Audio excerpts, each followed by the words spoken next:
ওং নমঃ ভগবতে বাসুদেবায়। হরে কৃষ্ণ। আশা করি সবাই ভজন কুশলে আছেন। আজ আমি সান্ধ্যকালীন ভাগবত পাঠে দশম স্কন্ধে 25তম অধ্যায়ে পরমেশ্বর ভগবান শ্রীকৃষ্ণের গোবর্ধন ধারণ লীলা পাঠ ও শ্রবণ করাব। মন দিয়ে শুনবেন, আশা করি ভালো লাগবে। শ্রী শুক উবাচ ইন্দ্রস্ত দাহহত মৌন পূজং বিজ্ঞায় বিহতাং নৃপ গোপেভ্য কৃষ্ণনাথেভ্য নন্দাদিভ্যশ্চুকোপস। শ্রী সুখদেব বললেন, মহারাজ পরীক্ষিত, ইন্দ্র যখন জানতে পারলেন যে তার পূজা বন্ধ করে দেওয়া হয়েছে, তখন তিনি কৃষ্ণই যাদের রক্ষাকর্তা, সুতরাং অপর কারো কাছ থেকেই যাদের ভয় পাওয়ার কিছু নেই, সেই নন্দাদি গোপগণের প্রতি অতিশয় কুপিত হলেন। গণং সংবর্তকং নাম মেঘানং চান্তকারিণাম ইন্দ্র প্রাচোদয়ৎ ক্রুদ্ধ বাক্যং চাহেশমান্যুত। ইন্দ্র নিজেকে জগৎ সংসারের ঈশ্বর বলে মনে করতেন এবং এই জন্য তার প্রচণ্ড গর্ব ছিল। এখন ক্রোধে অধীর হয়ে তিনি পরমেশ্বর ভগবানের যে বিশ্ব, তার প্রলয় সাধনের যে মেঘগুলি কার্যকরী ভূমিকা নেয়, সেই সাংবক্তক নামের মেঘগণকে আক্রমণের জন্য ব্রজের উদ্দেশ্যে প্রেরণ করলেন এবং এই কথা বললেন, অহো শ্রীমদ মাহাত্ম্যং গোপানং কাননৌকোশম কৃষ্ণং মর্তমুপাশ্রিত যে চক্রুর দেব হেলনম। ওহ, এই বনবাসী গোপেদের ঐশ্বর্যবর্গের গর্বের দেখছি অতি বৃদ্ধি ঘটেছে। সামান্য একজন মানুষ যে কৃষ্ণ, তার ভরসায় তারা দেবরাজ আমাকে পর্যন্ত অপমান করল। যথাহ দৃঢ়ই কর্মময়ী ঋতুভির নাম নিভি ভৈ বিদ্যামান্যী কিং হিত্যা তিতির সন্তি ভবার নবম। পৃথিবীতে অনেক মন্দবুদ্ধি লোক যেমন ভবসাগর উত্তরণের যথার্থ উপায়ভূত আত্মতত্ত্বানুশীলন পরিত্যাগ করে ভগ্ন প্রায় নামমাত্র নৌকাস্বরূপ কর্মময় যজ্ঞের সাহায্যে এই মহাঘোর ভবার্ণব পার হতে ইচ্ছা করে, ঠিক তেমনি যে কৃষ্ণ প্রকৃতপক্ষে একটি বাচাল অপরিণত মস্তিষ্ক অথচ উদ্ধত মূর্খ হয়েও পণ্ডিতন্মন্য এবং মরণশীল সামান্য মানুষ মাত্র, তাকেই আশ্রয় করে এই গোপেরা আমার অপ্রিয় আচরণ করার সাহস দেখিয়েছে। এবং শ্যাবলিতানং কৃষ্ণেনাথমায়িতাত্মনম ধনুত শ্রীমদস্তম্ভং ও শূন্যয়ত সংক্ষয়ম। ধনসম্পদের গর্বিত এরা মত্ত হয়েই ছিল, তার উপরে এই কৃষ্ণ ওদের আরও বাড়িয়ে তুলেছে। কাজেই তোমরাও যাও, ওদের এই ধন গর্বের ঔদ্ধত্য ধুলোয় মিলিয়ে দাও, ওদের গবাদি পশুগুলিকে সম্পূর্ণরূপে ধ্বংস করে ফেলো। অহং চৈরাবতং নাগমারুহান নু ব্রজে ব্রজম মরুদগণৈর মহাবীর্যৈর নন্দগোষ্ঠ জিঘাংসয়া। আমিও আমার বাহন ঐরাবত হস্তিতে আরোহণ করে মহাবীর মরুদগণকে সঙ্গে নিয়ে নন্দগোপের গোষ্ঠ ধ্বংস করার জন্য তোমাদের পরেই যাচ্ছি। শ্রী শুক উবাচ ইত্থং মোঘবতা হহগপ্তা মেঘা নির্মুক্ত বন্ধনা নন্দ গোকুল মাসারই হৃদয়া মাসুরোজসা। শ্রী সুখদেব বললেন, ইন্দ্র প্রলয়কারী মেঘগণকে এই রকম আদেশ দিয়ে তাদের বন্ধন মুক্ত করে দিলেন এবং তারাও মহাবেগে নন্দ গোকুলের ওপর মুষলধারে জল বর্ষণ করে সকলকে পীড়িত করতে লাগল। বিদ্যোতমানা বিদ্যুদ্ভি স্তনন্ত স্তনয়িতুমুভি তীব্রৈর মরুদ গণৈর্নূর্ণা বভ্রীসুর জলসর করা। বিদ্যুতের প্রচণ্ড আলোয় ক্ষণে ক্ষণে উদ্ভাসিত প্রচণ্ড বজ্রগর্জনে মুখরিত তীব্র বায়ুর দ্বারা চালিত হয়ে সেই মেঘগুলি প্রবল শিলাবৃষ্টি করতে লাগল। স্থূলাবর্ষধারা মুঞ্চৎ সভ্রেস্য ভিঘ্নস জলৌঘৈ প্লাব্যমানা ভূর্না দৃশ্যতে নতন্নতম। ক্রমে এই বর্ষার প্রকৃতি হয়ে উঠল অতি ভয়জনক। বর্ষণের আর বিরাম ছিল না। আর যে জলধারা সেই মেঘগুলি ঢালছিল তাও আকার ছিল অত্যন্ত স্থূল। মনে হচ্ছিল যেন আকাশ থেকে মাটি পর্যন্ত জলের স্তম্ভ রচিত হয়ে গেছে। জলস্রোতে প্লাবিত হয়ে গেল চারিদিকের ভূমি। কোথায় উঁচু আর কোথায় নিচু কিছুই আর বোঝার উপায় রইল না। অত্যাসারাতি বাতেন পশব জাত বেপনা গোপা গোপস্য সীতার্থা গোবিন্দং শরণং যুযু। এই ভয়ঙ্কর বৃষ্টি এবং সেই সঙ্গে প্রবল ঝড়ের দাপটে গবাদি পশুকুল এবং গোপ গোপীগণ শীতার্ত হয়ে কম্পমান দেহে গোবিন্দের শরণ নিলেন। শিরসুতাংশ কায়ন প্রচ্ছাদ্দা সার পীড়িতা বেপমানা ভগবত পাদ মূল মুপাজোসু। মুষলধার বর্ষণের অত্যাচারে কাতর হয়ে সকলে নিজেদের মস্তক এবং সন্তানদের যতটা সম্ভব শরীর দিয়ে আড়াল করে কাঁপতে কাঁপতে শ্রী ভগবানের চরণমূলে উপস্থিত হলেন। কৃষ্ণ কৃষ্ণ মহাভাগ তন্নাথং গোকুলং প্রভ ত্রাতু মর হোসি দেবান্ন কুপিতাদ ভক্তবৎসল। তারা বলতে লাগলেন, হে কৃষ্ণ, হে অনন্ত মহিমাশালী, হে প্রভু, এই গোকুলের তুমিই একমাত্র নাথ, তুমিই রক্ষক। ওগো ভক্তবৎসল, দেবতার ক্রোধ থেকে এখন একমাত্র তুমিই আমাদের বাঁচাতে পারো। শিলাবর্ষ নিপাতেন হন্য মানম চেতনম নিরীক্ষ ভগবান মেনে কুপিতেন্দ্র কৃতং হরি। অদৃষ্টপূর্ব এবং অভাবনীয় প্রবল বর্ষণ তথা শিলাপাত রূপ এই দৈবৎপাতে তার স্বজন বান্ধব তথা গবাদি পশুগুলিকে কাতর ও অচেতন প্রায় দেখে ভগবান শ্রীহরির বুঝতে বাকি রইল না যে এটি কুপিত দেবরাজ ইন্দ্রেরই কর্ম।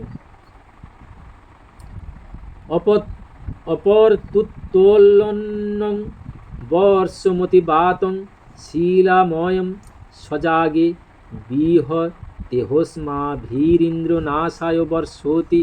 তিনি মনে মনে বললেন, আমরা ইন্দ্রের যজ্ঞ বন্ধ করে দিয়েছি, এই জন্য সে আমাদের বিনাশ সাধনের উদ্দেশ্যে অসময়ে এই প্রচণ্ড ঝঞ্ঝা এবং শিলাসহ প্রলয়ঙ্কর বর্ষা আরম্ভ করেছে। তত্র প্রতিবিধিং সম্যগাত্ম যোগেন সাধয় লোকেশ মানিনাং মৌঢাদ্যরিষ্যে শ্রীমদং তম। আমি নিজের যোগশক্তির দ্বারা এর যথাযোগ্য প্রতিবিধান করব। এই দেবতারা যারা মূঢ়তাবশে নিজেদের লোকপাল বলে মনে করেন তাদের ঐশ্বর্য গর্ব তথা তামসিক অজ্ঞান আমি সম্পূর্ণরূপেই চূর্ণ করে দেব। নোহি সদ্ভাবযুক্তানাং সুরানামি সবিস্ময় মত্তোহসতাং মানভঙ্গ রোষমায়োপকল্পতে। দেবতাদের বিশেষত্বই হল সত্যগুণ। তারা সত্যপ্রধান হয়ে থাকেন।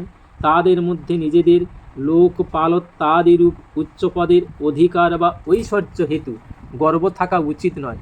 সেই জন্য যাদের মধ্যে সেই সত্য গুণচ্যুতি ঘটেছে এবং অসাধু ভাব উপজাত হয়েছে সেই অসৎ দেবতাদের গর্বের নিরাকরণ করাও আমার কর্তব্য, কারণ তার ফলে পরিণামে তাদের শান্তি লাভই হবে। তারা পুনরায় সত্যগুণে প্রতিষ্ঠিত হবেন। তস্মান্নচ্ছরণং গোষ্ঠং মন্নাথং মত পরিগ্রহম গোপায় সাতমযোগিন সোহয়ং মে ব্রত আহিত। তাছাড়া এই ব্রজভূমির সকলেই আমার শরণাগত, আমার নিজ জন রূপে স্বীকৃত এবং একমাত্র আমিই এদের রক্ষাকর্তা।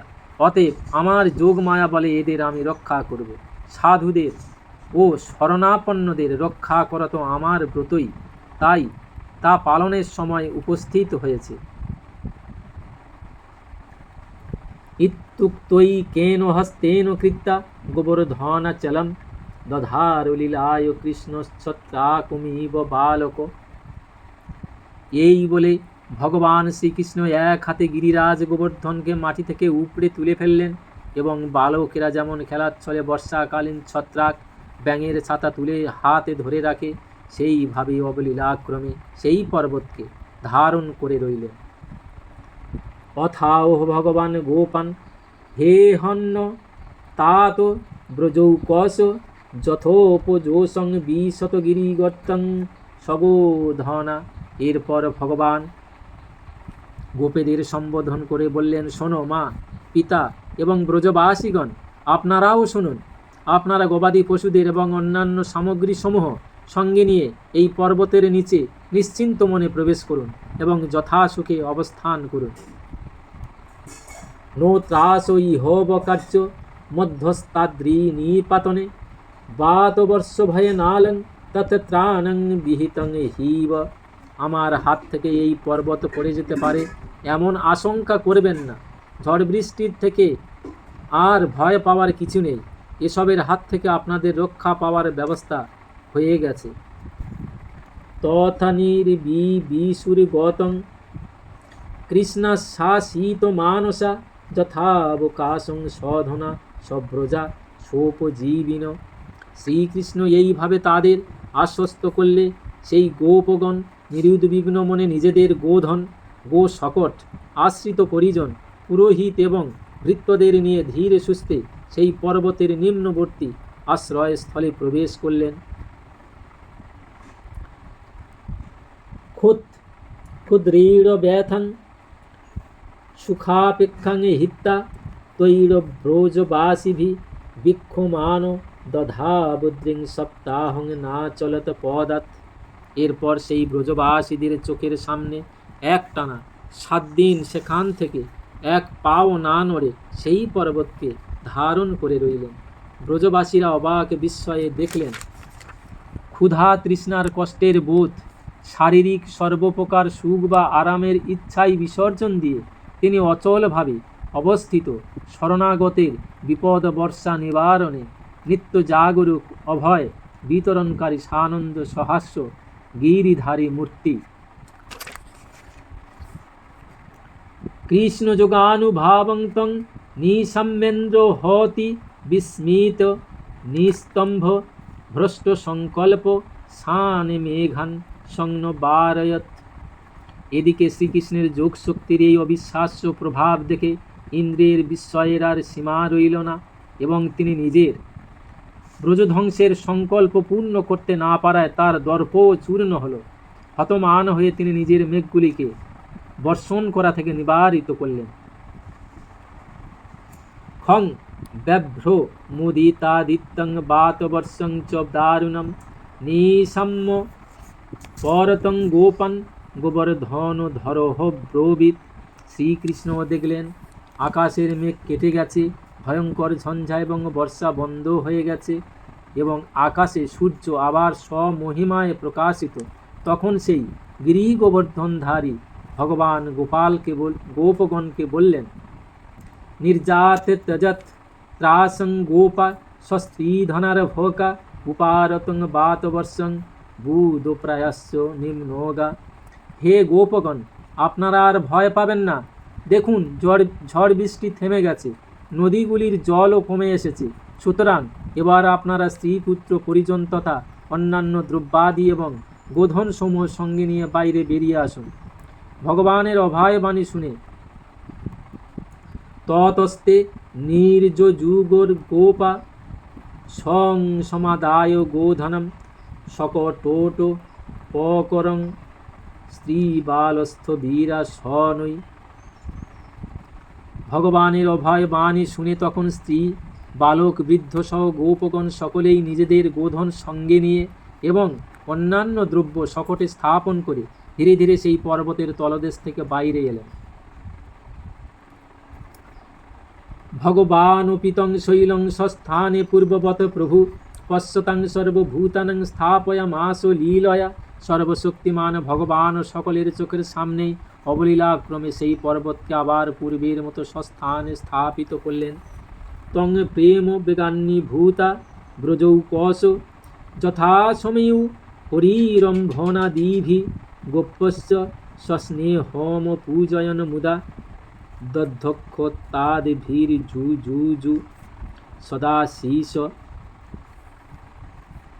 ব্রজবাসীগণের প্রাণের আবেগ আর বাধা মানছিল না। তারা এবারে ছুটে এলেন তার চারপাশে, পরিপূর্ণ হৃদয়ের ভালোবাসা উজাড় করে দিতে লাগলেন তাকে বক্ষে জড়িয়ে ধরে। স্নেহ, প্রেম, প্রীতি প্রকাশের যত উপায় আছে সব কিছুর মাধ্যমেই নিবেদিত হলো তাদের সেই অন্তরের অসংকোচ পূজা। বয়োজ্যেষ্ঠা গোপীরা স্নেহে আনন্দপূর্ণ হৃদয়ে সকল প্রকার শুভাশিসে অভিষিক্ত করতে লাগলেন তাকে। দধি অক্ষত অর্থাৎ আতপ চাল, পবিত্র জল ইত্যাদির দ্বারা তিলক অঙ্কন, অভিষেক প্রভৃতি মাঙ্গলিক কর্ম সম্পাদনে প্রবৃত্ত হলেন। যশোদা রোহিণী নন্দ রামস্য বলিনাং বর কৃষ্ণ মালিঙ্গ যুযুজুরাশীষ স্নেহ কাতরা। মা যশোদা, রোহিণী, পিতানন্দ বলশালীদের মধ্যে শ্রেষ্ঠ বলরাম সস্নেহে আকুল হয়ে শ্রীকৃষ্ণকে হৃদয়ে ধারণ করলেন, অজস্র আশীর্বাদে অভিষিক্ত করলেন তাকে। দেবী দেবগণা সাধ্যা সিদ্ধ গন্ধর্ব চারণা তুষ্টুবুর মুচুস্তষ্টা পুষ্পবর্ষানি পার্থিব। রাজন, আকাশে অবস্থিত দেবতা, সাধ্য, সিদ্ধ, গন্ধর্ব এবং চারণগণ প্রসন্ন চিত্তে ভগবানের স্তুতি এবং তার উপর পুষ্প বৃষ্টি করতে লাগলেন। শঙ্খ দুন্দু ভয় নেদুর দেবী দেব প্রণোদিতা যোগুর গন্ধ পতয়স্তম্বুরু প্রমুখা নৃপ। ভগবানের লীলার এই এক আশ্চর্যময় দিক। দেখো মহারাজ, দেবরাজ ইন্দ্রের পরাভব ঘটল, অথচ স্বর্গের দেবতারা ভগবানের করুণা ও শরণাগত বাৎসল্যের স্বমহিমায় প্রকাশ দেখে আনন্দে মগ্ন হলেন। তাদের নির্দেশে স্বর্গে শঙ্খদুন্দুভি নিনাদিত হতে লাগল। তুম্বুরু প্রভৃতি গন্ধর্বপতিগণ ভগবানের লীলা মাহাত্ম্য গান করতে লাগলেন। তত হনুরক্তই পশুপৈ পরিশ্রিত রাজংশ গোষ্ঠং সবলহ ব্রজোদ্ধরি তথা বিধানস্য কৃতানি গোপিকা গায়ন্ত ইউর্মুদিতা হৃদিস্পৃশ। তারপর ভগবান সেই স্থান থেকে চললেন গোষ্ঠে, তার সঙ্গে বলরাম, চারপাশে অনুরক্ত গোপের দল। গোপিকারাও চললেন ভগবানের অপরূপ কীর্তিকথা গান করতে করতে।